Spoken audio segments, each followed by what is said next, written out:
लोग डर जाते हैं, अपने कार्यक्रम निरस्त कर देते हैं और कोई ना कोई बहाना लगा लेते हैं कि अनुमति नहीं मिली, परमिशन नहीं मिली या माहौल ठीक नहीं है। परंतु भाई चंद्रशेखर आजाद जहां जितनी बड़ी धमकी, जहां जितना बड़ा चैलेंज मिलता है उसको स्वीकार करते हैं। और बहुजन समाज के लोग दिल से उन्हें स्वीकार करते हैं। यह तो मानना पड़ेगा कि आज इस देश में, प्रदेश के लोगों ने, बहुजन समाज के लोगों ने अपना नेता भाई चंद्रशेखर आजाद जी को स्वीकार कर लिया है। इस बात को तो मानोगे? किस नेता के साथ इतनी भीड़ है? तमाम नेता आते हैं, राष्ट्रीय लोकदल के आते हैं, भारतीय जनता पार्टी के नेता आते हैं, कांग्रेस के आते हैं, समाजवादी पार्टी के आते हैं, परंतु इतना बड़ा जनसैलाब किसी के लिए उमड़ता है तो भाई चंद्रशेखर आजाद जी के लिए उमड़ता है। तो ये साथियों, आपको सोचना पड़ेगा कि हमें क्या करना चाहिए। ये छोटी मोटी बातें ये सब चलती रहती हैं। बड़ा लक्ष्य प्राप्त करने के लिए, बड़ा उद्देश्य प्राप्त करने के लिए बड़ी सोच रखनी पड़ेगी। दिमाग की छोटी सोच और पैर की मोच आदमी को आगे नहीं बढ़ने देती है। वो खुद ही तय करते हैं मंजिलें आसमानों की, वो खुद ही तय करते हैं मंजिलें आसमानों की, और परिंदों को नहीं दी जाती तालीम उड़ानों की।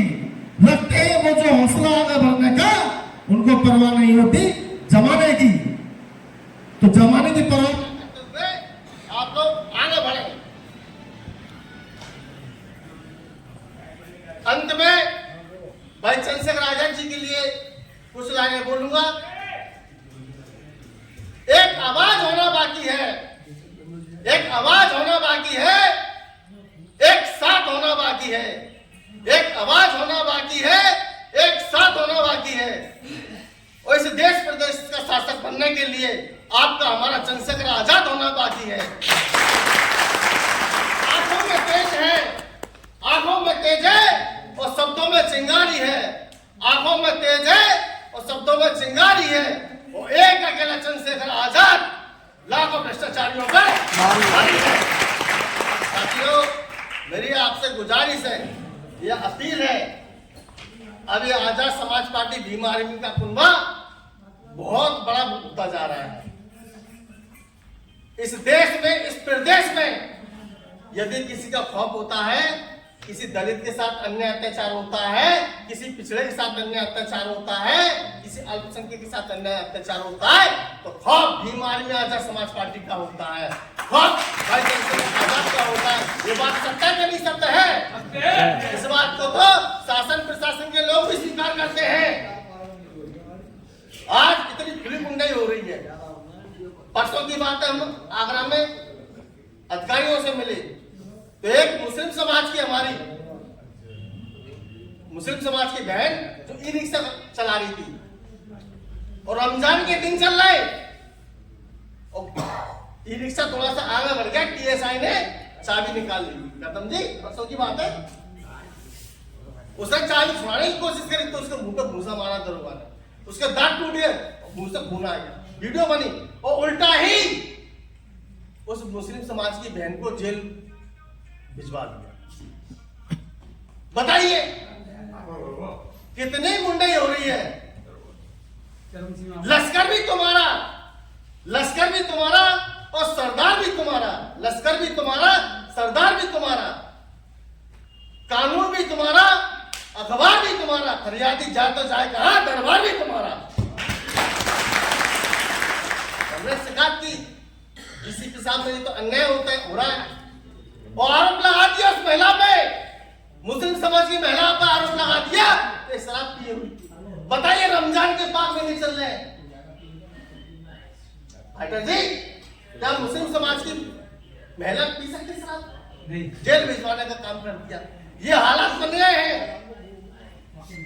एक वाल्मीकि समाज की हमारी घटना हुई, वाल्मीकि समाज के शिवदास वाल्मीकि आगरा में, उनकी पत्नी की डिलीवरी हुई, पंजाब नेशनल बैंक में कार्यरत है, बेचारे छोटे छोटे बच्चे हैं। पत्नी की डिलीवरी हुई, ब्लड कम पड़ गया, ब्लड ला के दिया, ब्लड मंगवाया, ब्लड चढ़ाया, जैसे ही पहली बोतल चढ़ाई उसके कंपन होने लगी, नाक से ब्लड आई, डॉक्टर से चिल्ला रहा है, गिड़गिड़ा रहा है, ये हालत बिगड़ रही है। डॉक्टर सुन नहीं रहे, अरे ये होता रहता है। उसका घर उजड़ गया, उस महिला का निधन हो गया। हम लोग गए, हमने शिकायतें की, तो ये लड़ाई कौन लड़ रहा है? ऐसी घटनाएं प्रत्येक दिन इस देश प्रदेश में हो रही है, कोई सुनने वाला नहीं है। केवल भीम आर्मी के समाज पार्टी के लोग ही इन समस्याओं को लेने के अधिकारियों के पास जा रहे हैं, जन आंदोलन कर रहे हैं, धरना दे रहे हैं और मुकदमे भी झेल रहे हैं और जेल भी जा रहे हैं। इन समस्याओं का निदान कैसे होगा और कब होगा? ये समस्याएं वर्षों से चली आ रही हैं, आगे भी चलती रहेंगी। बाबा साहब अम्बेडकर ने कहा था, सत्ता वो मास्टर चाबी है जिससे हर समस्या का समाधान होता है।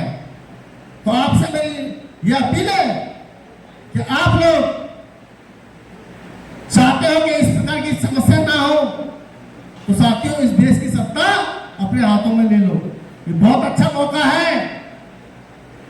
ये लोकतंत्र में नेता उसको मानते हैं, उसको नेता तो स्वीकार करते हैं जो बढ़ चढ़ के नेता भाग लेता है, जो जनता के लिए, समाज के लिए, कौम के लिए मरने मिटने की इच्छा रखता है।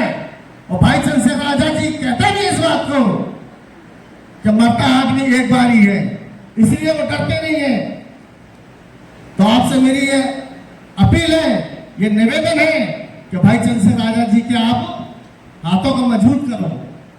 मैं बता रहा हूं आप लोग, माहौल ऐसा बनने जा रहा है कि 2027 में बगैर आपके, बगैर भाई चंद्रशेखर आजाद जी के कोई सरकार बनाने वाला पैदा नहीं है।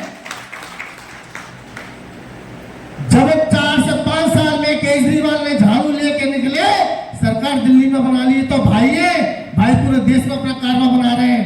27 में आप लोग सरकार में हो गए, बस मेहनत करने की आवश्यकता है। मैं इसी आशा और उम्मीद के साथ कि आप लोग मेरी बातों पर विचार करेंगे, मैं अपनी बात समाप्त करता हूं। जय भीम, जय भारत, जय संविधान।